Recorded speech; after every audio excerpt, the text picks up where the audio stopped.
Assalamualaikum warahmatullahi wabarakatuh. Allahu Akbar, Allahu Akbar, Allahu Akbar, Allahu Akbar. Asyhadu an la ilaha illallah.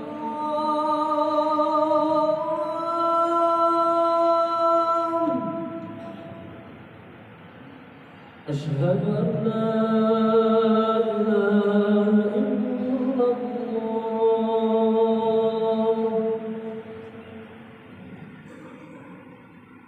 أشهد أن محمدا رسول الله.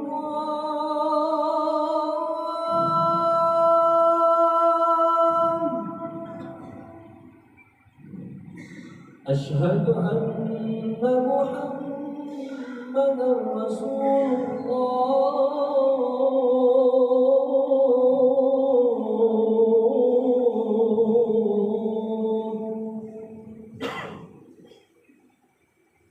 حي على الصلاة،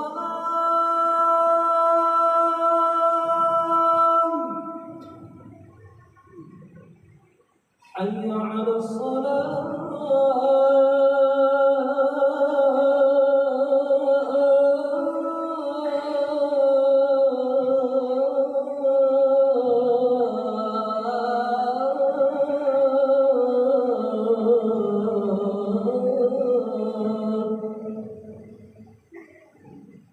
حي على الفلاح،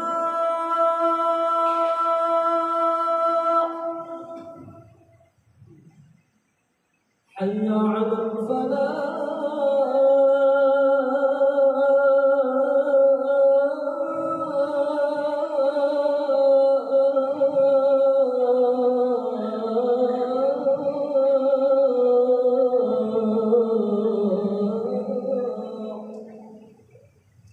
الله أكبر، الله أكبر، لا إله إلا الله.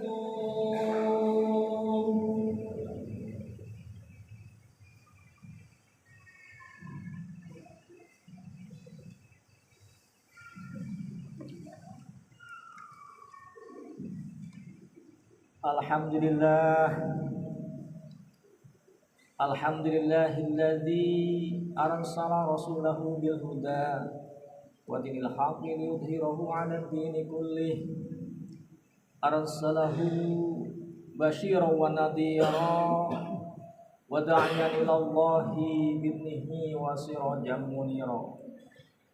Asyhadu an la ilaha illallah wahdahu la syarika lah, syahadatan a'adaha liliqa'i dukhara, wa asyhadu anna Muhammadan abduhu wa rasuluhu arfa'ul bariyati qadra.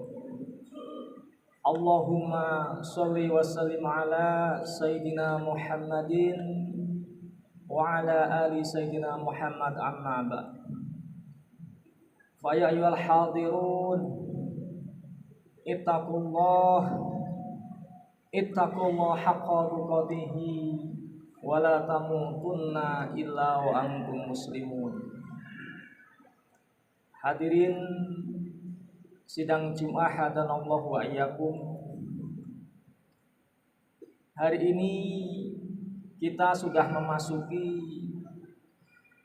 melewati 20 hari puasa bulan Ramadan. Puasa ini sering disebut oleh para ulama sebagai Shahrul Jud, sebagai bulan kedermawanan. Ini menjadi menarik untuk kita kupas bersama. Kalau kita membaca kitab yang berjudul Al-Islam yang ditulis oleh Fajlur Rahman, beliau menjelaskan bahwa tujuan Islam hadir ke muka bumi ini dalam konteks ditujukan untuk membangun sebuah struktur masyarakat yang adil, masyarakat yang sejahtera, masyarakat yang didasarkan kepada etika. Tujuan Islam adalah membangun sebuah keadilan. Ini perlu kita garis bawahi bahwa Islam ini hadir tidak boleh kemudian dalam sebuah struktur masyarakat ini muncul yang namanya gap, muncul yang namanya ketimpangan, muncul yang namanya perbedaan status sosial yang terlalu mencolok mata. Karena tujuan Islam dalam konteks membangun sebuah struktur masyarakat yang adil dan etika, kemudian muncul dalam tradisi keagamaan Islam itu istilah apa yang kita kenal dengan at-takaful al-ijtimai. Ada istilah yang kita sebut sebagai takaful ijtimai, sebagai syu'urul jam'i bimas'uliyatin ba'duhum an ba'dihim. Yang dimaksud dengan takaful ijtimai itu adalah syu'urul jam'i, sense of togetherness. Rasa kebersamaan, rasa sosius bimas'uliyatin ba'duhum an ba'dihim, di mana perasaan bersama tadi disertai dengan munculnya tanggung jawab antara satu dengan yang lainnya. Kenapa ini muncul dalam doktrin keagamaan Islam yang disebut dengan takaful al-ijtimai? Ini dalam konteks menciptakan keseimbangan sosial, sehingga harta itu tidak hanya berputar-putar pada golongan orang-orang yang mampu, likai la takuna daulatan bainal agniya minkum, agar harta ini kemudian tidak berputar-putar hanya di kalangan orang-orang yang kaya. Maka at-takaful al-ijtima ini menjadi solusi dalam konteks untuk memotong jangan sampai kemudian dalam struktur sosial Islam ini muncul apa yang disebut dengan gap atau muncul apa yang disebut dengan kesenjangan. Karena hakikatnya dalam setiap harta yang diberikan oleh Allah kepada setiap manusia itu adalah ada tanggung jawab sosial. Wa fi amwalihim haqqul lisailin wal mahrum, bahwa pada setiap harta-harta yang dimiliki oleh mereka, oleh manusia, oleh orang-orang agnia itu, di dalamnya adalah hakun, ada hak bagi orang-orang yang meminta-minta maupun orang-orang yang miskin. Ini menjadi tradisi yang memungkinkan kemudian struktur sosial yang dibangun dalam Islam ini memiliki keseimbangan. Kalau ada orang menolak, kalau ada orang mengabaikan tanggung jawab sosial ini diancam oleh Nabi demikian luar biasa. Kalau ada orang kaya tidak mau peduli, kalau ada orang kaya tidak mau bertasaruf, kalau ada orang kaya hanya sibuk memikirkan dirinya sendiri, ini akan diancam oleh Allah, diancam melalui Rasulnya. La yaqdusullah ummatan la yu'qadu haqqan illa bil mutaqta. Kalau ada orang kaya tidak mau memberikan haknya kepada orang-orang yang dhaif, maka nanti tidak ada kata lain selain Allah punya cara untuk menjarah harta bagi orang yang kaya, tetapi dia tidak mau peduli, tetapi dia tidak mau mengeluarkan sebagian hartanya di jalan Allah Subhanahu wa taala.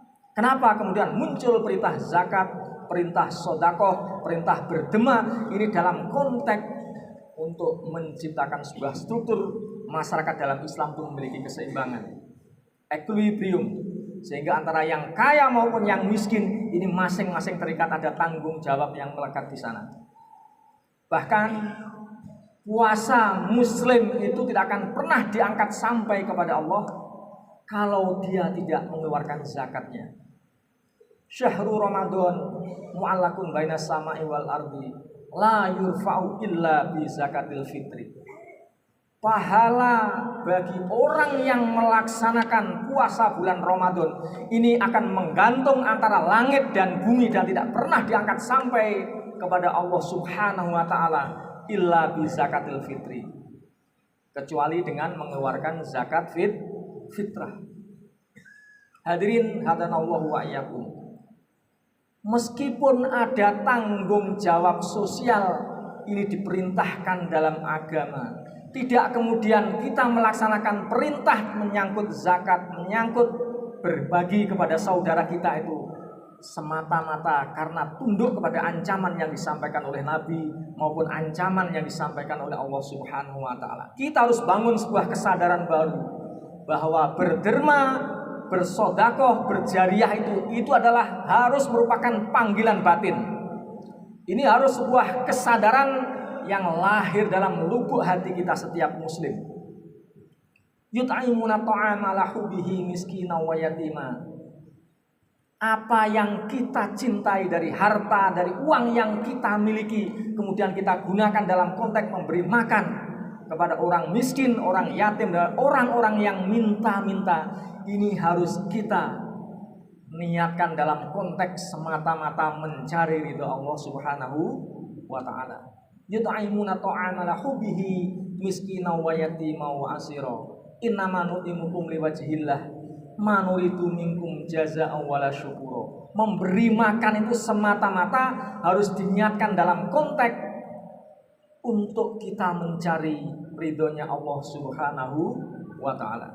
Hadirin yang dimuliakan oleh Allah Subhanahu wa taala, perintah berbagi, perintah zakat, perintah sedekah, perintah infak maupun wakaf, ini harus kita pahami dalam konteks sebagai ikhtiar agar manusia ini bisa membunuh ego kepemilikan, agar manusia lebih memilih ketakwaan, agar manusia ini tidak dikungkung oleh harta.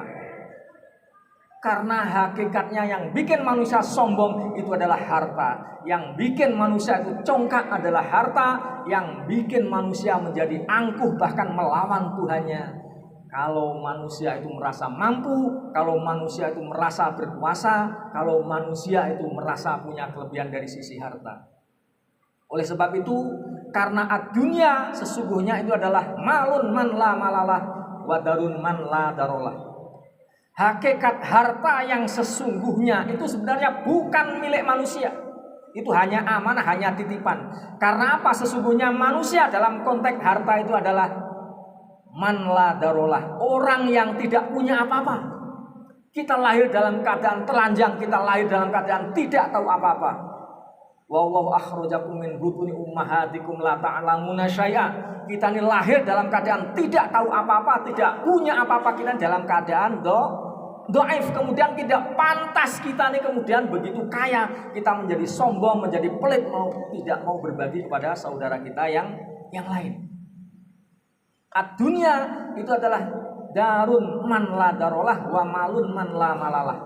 Yang namanya harta itu sebenarnya dunia itu adalah hartanya orang yang sebenarnya tidak punya harta, yang sebenarnya rumah bagi orang itu yang tidak punya harta, yang tidak punya rumah. Agar apa yang kita miliki, agar harta itu abadi di tangan kita, maka kata Nabi, kalau kita pengen harta yang kita miliki itu abadi, kata kuncinya adalah, kata Nabi, ma akalta, ma labista, ma tasodakta. Semua harta itu akan kita tinggalkan, semua harta itu bukan rezeki kita, semua harta itu semuanya akan hilang. Kecuali ma akalta, kecuali apa yang kita makan. Malabista, apa yang kita pakai, dan mata sodakta. Mata sodakta inilah yang sesungguhnya menjadi harta abadi kita, yang sesungguhnya menjadi harta milik kita, yang sesungguhnya yang akan kita bawa sampai yaumil qiyamah, sampai kita mati menghadap Allah Subhanahu wa taala. Sisa selain dari itu semua ini hanya akan menjadi kenangan, akan kita tinggalkan, dan hanya menjadi kerabat, akan menjadi rebutan dari saudara-saudara kita yang masih hidup, anak-anak kita yang masih hidup. Oleh sebab itu, biar harta kita ini abadi, bisa menjadi teman yang bisa menyelamatkan kehidupan kita di yaumil qiyamah. Ini momentum bulan puasa, marilah kita manfaatkan, kita tasarufkan sebagian harta kita dalam konteks untuk mengabdi kepada Allah Subhanahu wa taala. Allah Subhanahu wa taala melalui nabinya ini memberikan kebahagiaan, memberikan basirah, memberikan kabar gembira. Kalau ada orang mau membebaskan kesulitan saudaranya yang lain, maka seluruh kesulitan hidupnya di dunia maupun di akhirat ini akan dibebaskan oleh Allah.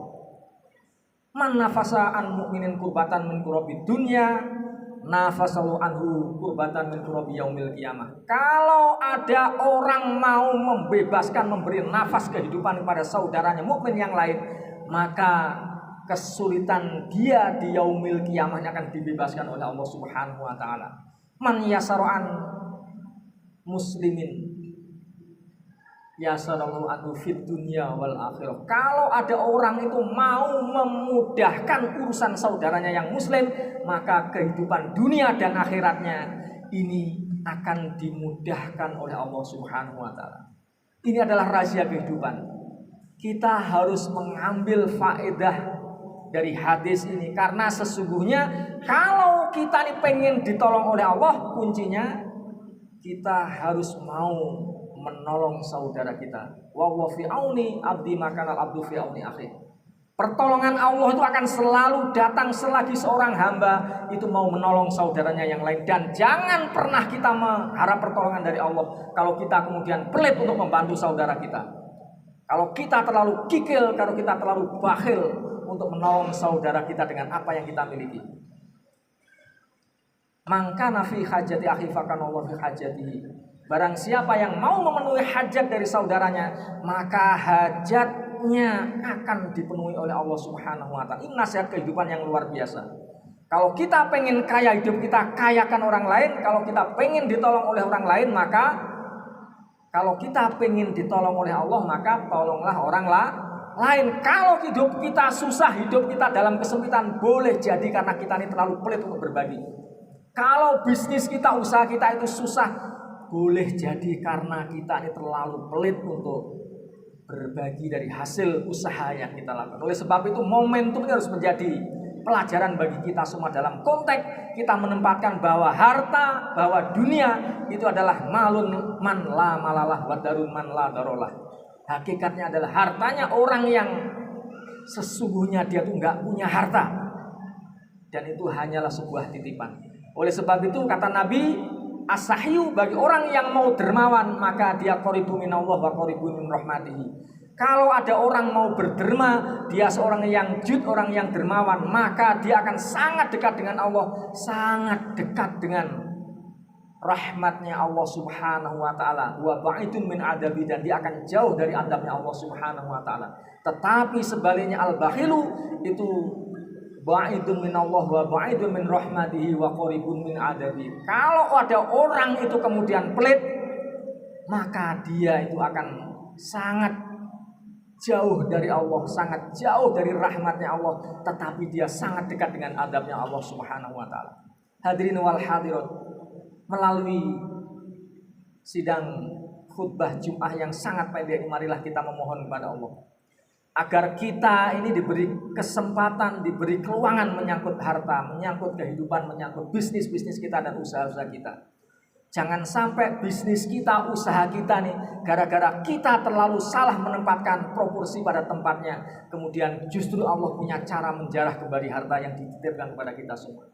Melalui momentum bulan Ramadan, terutama di 10 hari terakhir ini, marilah kita buka kesadaran kita bahwa berbagi ini adalah cara dalam konteks kita bisa membunuh ego kepemilikan.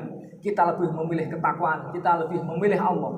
Karena kalau kita terlalu cinta dengan dunia, dengan harta yang kita miliki, kemudian itu mengekang iman kita, ketakwaan kita, maka kerugian yang akan sampai kepada kita, adab Allah yang akan sampai kepada kita. Kita mohon kepada Allah, semoga seluruh jamaah yang hadir hari ini selalu dilindungi oleh Allah, selalu memperoleh rahmat dari Allah Subhanahu wa taala, dan selalu dijauhkan dari adabnya Allah Subhanahu wa taala, diberi amanah harta, anak dunia yang berkah dunia dan akhiratnya, yang bisa untuk memperkuat mengabdi beribadah kepada Allah Subhanahu wa taala. Amin amin ya Allah ya rabbal alamin. Barakallahu li wa lakum fil Qur'anil azim wa nafa'ani wa iyyakum bima fihi minal ayati wa dzikril hakim wa taqabbala minni wa minkum tilawatahu innahu wal ghafurur rahim. اللهم صل على سيدنا محمد وعلى آل سيدنا محمد.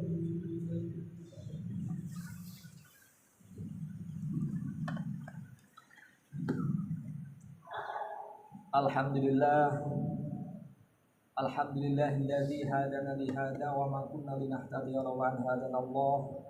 Asyhadu an la ilaha illallah wahdahu la syarika lah wa asyhadu anna Muhammadan abduhu wa rasuluhu la nabiyya ba'dah. Allahumma shalli wa sallim ala sayyidina Muhammadin wa ala ali sayyidina Muhammad amma ba'd. Wa ya ayyuhal hadirun ittaqullaha haqqa tuqatih wa la tamutunna illa wa antum muslimun. Wa alamu annallaha wa malaikatahu yusholluna 'alan nabi ya ayyuhalladzina amanu shallu 'alaihi wa sallimu taslima. Allahumma shalli wa sallim ala sayyidina Muhammad. Allahumma shalli wa sallim ala sayyidina Muhammad. Allahumma shalli wa sallim ala sayyidina Muhammad. Allahumma ighfir lil muslimina wal muslimat wal mu'minina wal mu'minat al ahya'i minhum wal amwat innaka sami'un qaribun mujibud da'wat. Allahumma ij'al awwala yawmina hada salahan wa awsatahu fahan wa najaha.